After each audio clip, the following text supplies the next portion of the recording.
मलिका बिल्किस एक ऐसी मलिका जो अपनी कौम सबा पर हुकूमत करती थी, लेकिन इसकी असल शिनाख्त एक राज्य है। कुछ कहते हैं वो सिर्फ एक अजीम रानी थी और कुछ मुफस्सिरीन लिखते हैं कि वो आधी इंसान थी और आधी जिन।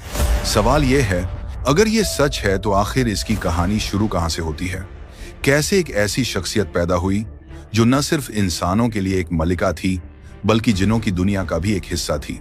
इस सवाल का जवाब ढूंढने के लिए हमें लौटना होगा पुराने यमन के शहर सबा की तरफ, जहां दौलत, ताकत और इबादत का एक नया रंग नजर आता है, जहां लोग सूरज के सामने सजदा करते थे और जहां ताकत और अक्ल दोनों का मरकज मलिका बिल्किस थी। इस वीडियो में आज हम ऐसी कहानी बयान करेंगे जो आपने सुनी तो बहुत बार होगी, लेकिन इस तफसील का आपको मालूम ना होगा जो आज हम इस वीडियो में बयान करेंगे। यमन का कदीम शहर सबा, ये वो सरजमीन थी जो अपने बागात, नहरों और तिजारत के लिए दुनिया भर में मशहूर थी। इस इलाके को देखकर यूं लगता था जैसे जमीन पर जन्नत उतर आई हो, लेकिन दौलत और खुशहाली के साथ साथ यहाँ एक गहरी गुमराही भी मौजूद थी। ये लोग सूरज की इबादत करते थे। हर सुबह जब सूरज निकलता, हजारों लोग जमीन पर झुककर सूरज को सजदा करते। कुरान की सूरह नम्ल आयत 24 में यही जिक्र मिलता है कि बिल्किस और उसकी कौम सूरज के सामने झुकती थी। मलिका बिल्किस की शख्सियत जितनी शानदार थी, उसकी पैदाइश उतनी ही पुरअसरार थी। इसके बारे में मुख्तलिफ अखवाल और रिवायत मिलते हैं। कहा जाता है उसके वालिद यमन के इलाके में एक अजीम बादशाह थे। दौलत और ताकत के बावजूद वो अपनी हुकूमत को महीद मजबूत देखना चाहते थे, लेकिन तकदीर ने उनके लिए एक ऐसा रास्ता लिखा था जिसे कोई समझ न सका। रिवायत के मुताबिक उस बादशाह का निकाह एक ऐसी औरत से हुआ जो जिन्नात की नस्ल से ताल्लुक रखती थी। उसी औरत के बतन से बिल्किस की पैदाइश हुई। वक्त गुजरता गया और बिल्किस अपने वालिद की वफात के बाद तख्त पर बैठ गई। अब वो सिर्फ बादशाह की बेटी नहीं रही थी, बिल्किस पूरे सबा की मलिका बन चुकी थी। मलिका बिल्किस ने अपनी अक्ल और हिकमत से इस अंधी कौम पर मजबूत गिरफ्त कायम की। ये वो वक्त था जब अल्लाह ताला ने हजरत सुलेमान अलैहिस्सलाम को नबूवत और गैर मामूली बादशाहत अता की थी। उनके लश्कर में सिर्फ इंसान नहीं थे बल्कि परिंदे, जानवर और जिन्नात भी शामिल थे। ये वो वाहिद बादशाहत थी जहां कायनात की मुख्तलिफ मखलूकात एक ही परचम तले जमा थी। हजरत सुलेमान अलैहिस्सलाम एक दिन अपने लश्कर की तरतीब देख रहे थे। परिंदे, जानवर, सिपाही सब अपनी सफाओं में मौजूद थे, मगर अचानक उनकी नजर एक कमी पर पड़ी। हुदहुद परिंदा मौजूद नहीं था। सुलेमान अलैहिस्सलाम ने फरमाया, मुझे नजर नहीं आ रहा, हुदहुद कहाँ है? अगर वो बगैर वजह के गैर हाजिर हुआ तो मैं उसे सख्त सजा दूंगा, मगर अगर उसके पास कोई ठोस दलील हुई तो मैं उसे माफ कर दूंगा। कुछ देर बाद वो नन्हा सा परिंदा हाजिर हुआ, लेकिन उसके पर फड़फड़ाने में घबराहट नहीं थी बल्कि एक खलास एतमाद था। हुदहुद ने कहा, मैं वहां गया हूं जहां आप नहीं पहुंचे। मैंने सबा में एक औरत को पाया जो अपनी कौम पर हुक्मरान है। अल्लाह ने उसे सब कुछ दिया है, लेकिन वो और उसकी कौम सूरज के आगे झुककर सजदा करते हैं। ये अल्फाज हजरत सुलेमान अलैहिस्सलाम के लिए हैरान कुन थे। एक ऐसी औरत, एक ऐसी सल्तनत जो दौलत और ताकत में अजीम है, लेकिन इबादत अल्लाह की बजाय सूरज को करती है। ये बात उनके दिल को भारी लगी। सुलेमान अलैहिस्सलाम ने फैसला किया कि ये मामला टाला नहीं जा सकता। वो बराह रास्त जंग या ताकत नहीं चाहते थे। उनका मकसद था कि पहले दावत दी जाए, दलील पेश की जाए और फिर फैसला देखा जाए। चुनांचे उन्होंने एक खत लिखा, एक मुख्तसर लेकिन निहायत वाज़ेह पैगाम। सूरह नम्ल आयत 30-31।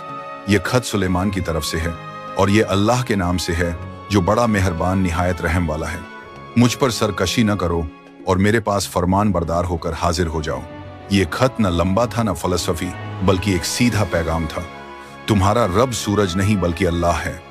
हजरत सुलेमान अलैहिस्सलाम ने वो खत हुदहुद के सुपुर्द किया। ये नन्हा परिंदा उड़ता हुआ सबा के महल तक जा पहुंचा। जब मलिका बिल्किस ने खत पढ़ा तो लम्हा भर को खामोश हो गई। पहली बार उसके सामने एक ऐसी दावत आई थी जो उसके तमाम अकीदे, उसकी तमाम बादशाहत, उसकी पूरी तारीख को चैलेंज कर रही थी। ये दावत थी अल्लाह की बंदगी की तरफ। महल के अंदर एक सुनहरा सा सुकून छाया हुआ था। मलिका बिल्किस अपने तख्त पर बैठी थी। सामने वजीरां और उमरा अपनी अपनी जगह खामोश खड़े थे। बिल्किस ने अपने नरम मगर बवकार लहजे में कहा, मेरे पास एक खत आया है। ये सुनते ही दरबार के लोग चौंक उठे। खत, और वो भी मलिका के लिए? ये कोई आम बात नहीं थी। बिल्कीस ने खत खोलकर बुलंद आवाजों में पढ़ना शुरू किया। ये खत सुलेमान की तरफ से है। मेरे खिलाफ सरकशी ना करना, बल्कि मेरे पास इताअत करते हुए आ जाना। ये अल्फाज उस पूरे हाल में गूंज उठे। एक लम्हे के लिए सब खामोश हो गए, फिर सरगोशियां शुरू हो गईं। कुछ के चेहरों पर हैरानगी थी, कुछ के चेहरों पर खौफ। बिल्कीस ने वजीरों की तरफ निगाह डाली और कहा, ए सरदारों, मुझे इस मामले पर तुम्हारी राय चाहिए।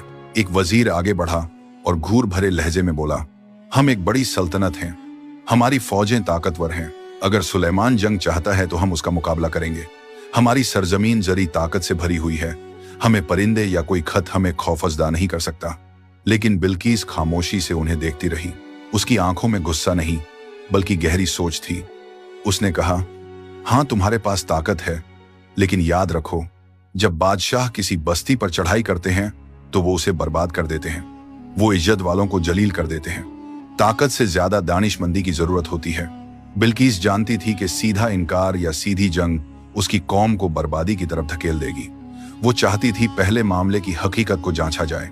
चंद लम्हों की खामोशी के बाद उसने फैसला सुना दिया, हम फौरन सुलेमान को तहफ़्फ़ुज़ भिजवाएंगे।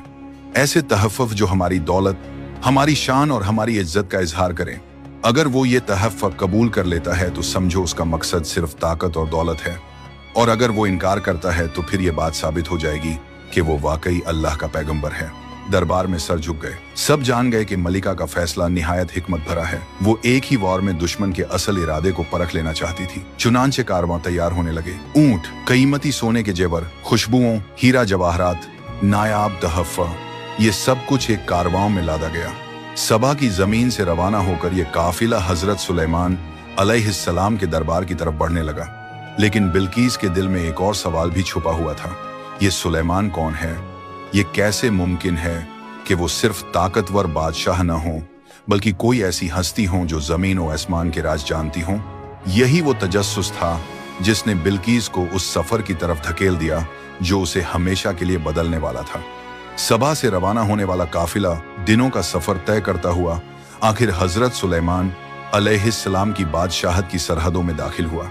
ऊंटों पर लदे हुए सोने के ढेर, नायाब जवाहरात, खुशबुओं, रेशमी कपड़े और हाथियों पर सजे हुए तहफ़्फ़ुज़, ये सब देखने वालों की आंखें खीरा हो गईं। मगर हजरत सुलेमान अलैहिस्सलाम का दरबार कोई आम दरबार न था। ये वो मकाम था जहां इंसान, परिंदे और जिन सब इकट्ठे थे। जमीन पर सिपाहियों की साफें थीं, फजा में परिंदे परवाज कर रहे थे और जिन्नात अपनी अपनी जिम्मेदारियों में लगे हुए थे। ये मंजर देखकर काफिले के नुमाइंदे सहम गए। उन्होंने ऐसी सल्तनत पहले कभी न देखी थी। जब काफिला दरबार में दाखिल हुआ तो हजरत सुलेमान अलैहिस्सलाम वखार के साथ अपने तख्त पर जलवा अफरोज थे, लेकिन उनके चेहरे पर कोई लालच या हैरानी न थी। काफिले के सरदार ने आगे बढ़कर कहा, ए सुलेमान, हमारी मलिका बिल्कीस ने ये कीमती तहफ़्फ़ुज़ आपके लिए भेजे हैं। ये हमारी दोस्ती और इज्जत की निशानी है। हजरत सुलेमान अलैहिस्सलाम ने एक लम्हे के लिए तहफ़्फ़ुज़ की तरफ देखा, फिर अपने मजबूत लहजे में फरमाया, क्या तुम मुझे माल ओ दौलत से राज़ी करना चाहते हो? जो कुछ अल्लाह ने मुझे अता किया है वो तुम्हारे सब तहफ़्फ़ुज़ से कहीं बेहतर है। वापस जाओ और अपनी मलिका से कहो कि अगर वो इताअत करते हुए ना आई तो मैं ऐसा लश्कर लेकर आऊंगा जिसका वो मुकाबला नहीं कर पाएगी। काफिले के नुमाइंदों के चेहरों से रंग उड़ गया। उन्होंने देखा कि सुलेमान अलैहिस्सलाम का मकसद दौलत या जमीन पर कब्जा नहीं है। ये पैगाम खालिस अल्लाह की बंदगी की तरफ बुलाने का है। तहफ़्फ़ुज़ वहीं छोड़कर काफिला तेजी से वापस लौटा। रास्ते में उनके दिल कांपते रहे कि अब अपनी मलिका को क्या जवाब देंगे। उन्होंने न सिर्फ तहफ़्फ़ुज़ के इनकार की खबर देनी थी, बल्कि ये भी बताना था कि सुलेमान अलैहिस्सलाम की सल्तनत कितनी अजीम है और उनकी बातों में कितनी गैर मामूली ताकत है। दूसरी तरफ हजरत सुलेमान अलैहिस्सलाम ने अपने दरबार में एक और ऐलान किया। उन्होंने अपने वजीरों और जिनात से कहा, बिल्कीस को मेरे पास लाने से पहले क्या कोई उसका तख्त यहाँ मेरे सामने ला सकता है? ये सवाल मामूली न था। तख्त बिल्कीस उसकी सल्तनत की पहचान था, उसकी शान का मरकज था। उसे यमन से फिलिस्तीन तक लाना कोई आसान बात न थी, लेकिन ये हजरत सुलेमान अलैहिस्सलाम का हुक्म था। एक ताकतवर जिन आगे बढ़ा और बोला, मैं ये तख्त आपके पास ले आऊंगा इससे पहले कि आप अपनी जगह से उठें। लेकिन फिर एक और शख्सियत जिसके पास किताब का इल्म था, उसने कहा, मैं ये तख्त आपके पास पलक झपकने से भी पहले ले आ सकता हूँ। उसने ये कहा और अगले लम्हे ही बिल्कीस का तख्त सुलेमान अलैहिस्सलाम के सामने मौजूद था। ये मंजर वहां मौजूद सबके लिए न काबिल यकीन था। सुलेमान अलैहिस्सलाम ने शुक्र अदा किया और कहा, यह सब मेरे रब का फजल है, ताकि वो मुझे आजमाए कि मैं शुक्र करता हूं या न शुक्री। अब मामला वाजह हो चुका था। हजरत सुलेमान अलैहिस्सलाम ने यह इरादा कर लिया कि जब बिल्किस उनके पास आएगी तो उसे एक ऐसा मंजर दिखाया जाए जो उसकी आंखों से पर्दे हटा दे। उसे यह यकीन दिलाया जाए कि यह मामला ताकत या दुनिया का नहीं, बल्कि अल्लाह की रुबूबियत की दावत का है। सबा के दरबार में वापसी पर काफिले ने जो खबरें सुनाई वो बिल्किस के लिए चौंका देने वाली थी। तहैफ वापस कर दिए गए और ये पैगाम भी भेजा गया कि अगर इताअत न की गई तो एक ऐसा लश्कर आएगा जो सबा की जमीन को रौंद डालेगा। बिल्किस खामोशी से सब सुनती रही। उसके चेहरे पर गुस्सा नहीं, बल्कि हैरत और खौफ के आसार थे। उसने सोचा, अगर यह सुलेमान महज एक बादशाह होता तो दौलत कबूल कर लेता, लेकिन उसने माल को ठुकरा दिया है। उसकी सल्तनत आम नहीं, उसके पास कोई ऐसी ताकत है जो इंसानी बस से बाहर है। चुनांचे बिल्किस ने फैसला किया कि वो खुद हजरत सुलेमान अलैहिस्सलाम से मुलाकात करेगी। ये सफर न सिर्फ एक रानी का था, बल्कि एक कौम के मुस्तकबिल का फैसला भी था। दिन गुजरते गए, काफिला चलता रहा और आखिरकार वो लम्हा आया जब बिल्किस अपने जाहो जलाल के साथ हजरत सुलेमान अलैहिस्सलाम के दरबार में दाखिल हुई। लेकिन जो कुछ उसने देखा वो उसकी तवक्कुआत से बिल्कुल मुख्तलिफ था। दरबार में शान और शौकत के साथ सुकून और वकार का अजीब इम्तिजाज था। इंसान, परिंदे और जिन्नात एक ही तरतीब में खड़े थे। ये नज्म और ज़ब्त बिल्किस के लिए न काबिले यकीन था। हजरत सुलेमान अलैहिस्सलाम ने बिल्किस को देखते ही उसके लिए एक इम्तिहान तैयार किया। वो उसके सामने उसका तख्त रखवा चुके थे, वही तख्त जो पलक झपकते ही यमन से लाया गया था। सुलेमान अलैहिस्सलाम ने मुस्कुराकर पूछा, क्या ये तुम्हारा तख्त है? बिल्किस लम्हा भर को ठिठक गई।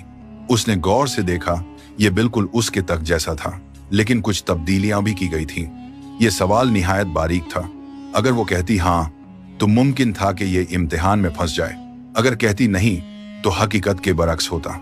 चंद लम्हे सोचने के बाद उसने निहायत हिकमत से जवाब दिया, ये तो बिल्कुल मेरे तख्त जैसा है। ये अल्फाज उसकी अक्ल और एहतियात का सबूत थे। उसने हकीकत को झुठलाया भी नहीं और जल्दबाजी में फैसला भी नहीं किया। ये देखकर हजरत सुलेमान अलैहिस्सलाम के दरबार में मौजूद सबको अंदाजा हुआ कि बिल्किस महज एक रानी नहीं, बल्कि एक गैर मामूली जहन रखने वाली औरत है। लेकिन इम्तिहान अभी खत्म नहीं हुआ था। हजरत सुलेमान अलैहिस्सलाम उसे एक और मकाम पर ले गए। ये एक शीशे का महल था। महल की जमीन इस कदर शफाफ थी कि उसके नीचे बहता हुआ पानी और तैरती हुई मछलियां बिल्कुल साफ दिखाई देती थी। ये मंजर देखकर बिल्किस ने समझा कि ये वाकई पानी है। उसने अपना लिबास जरा ऊपर किया ताकि पानी में न भीग जाए। हजरत सुलेमान अलैहिस्सलाम मुस्कुराए और फरमाया, ये पानी नहीं, ये शीशे का फर्श है। ये मंजर बिल्किस के लिए फैसला कुन था। उसने समझ लिया कि ये बादशाहत आम नहीं, ये इल्म और हिकमत की बुनियाद पर कायम है। ये सिर्फ इंसानों की ताकत नहीं, बल्कि अल्लाह की कुदरत का मज़ाहिरा है। और वो लम्हा आ गया जब बिल्किस के दिल ने झुकना शुरू कर दिया। उसने अपने लब्बों से वो कलिमात अदा किए जिन्होंने उसकी जिंदगी बदल दी। मैं अल्लाह पर ईमान लाती हूँ जो सुलेमान का रब भी है और मेरा भी। ये जुमला उसके माजी के तमाम गुरूर और शक को तोड़ गया। सूरज की पूजा करने वाली एक अजीम सल्तनत की रानी अब ला वहदहु ला शरीक की बंदगी में दाखिल हो चुकी थी। अब सवाल यह है कि इस पूरे किस्से में कुरान ने क्या बयान किया है और कौन सी तफसीलात हमें तफसीर और तारीखी रिवायात से मिलती हैं। कुरान की सूरह अन-नम्ल आयत 20 से 44 तक इस किस्से का तफसीली जिक्र मिलता है। तफसीर और तारीखी रिवायात में बाज रिवायात में जिक्र मिलता है कि मलिका बिल्किस आधी इंसान और आधी जिन्न थी। कहा जाता है कि उसकी वालिदा एक जिन्नात की औरत थी और बाप इंसान था। ये रिवायत ज्यादातर इजराइलियात के जरिए पहुंची है और मुफस्सिरीन ने इसे बयान जरूर किया, लेकिन कत्ती हुक्म के तौर पर नहीं, बल्कि इसके महल, उसके तख्त की बनावट और उसकी शख्सियत के मुतल्लिक मुख्तलिफ तफसील भी कदीम तारीख में मज़कूर हैं। बाज़ रिवायात के मुताबिक उसके पांव और पिंडलियां जिन्नात की तरह बालों से भरी हुई थीं और यही वजह थी कि हजरत सुलेमान अलैहिस्सलाम ने शीशे के महल में उसे आजमाया। ये रिवायत भी कुरान में नहीं, बल्कि तफसीर और कदीम हिकायात में मिलती है। कुछ मुफस्सिरीन का कहना है कि उसने ईमान लाने के बाद हजरत सुलेमान अलैहिस्सलाम से निकाह भी किया, लेकिन ये रिवायत भी इख्तिलाफी है। असल हकीकत ये है कि कुरान ने न तो बिल्कीस के जिन होने की बात कही, न उसके जिस्मानी औसाफ की वजाहत की। कुरान ने सिर्फ उसकी कौम के अकीदे, उसकी अक्ल ओ दानिश और आखिरकार उसके ईमान लाने को जिक्र किया है। इससे ये वाज़ेह होता है कि कुरान का मकसद महज कहानी सुनाना नहीं, बल्कि हिदायत देना है कि दुनिया की सबसे ताकतवर रानी भी आखिरकार अल्लाह के आगे झुक गई।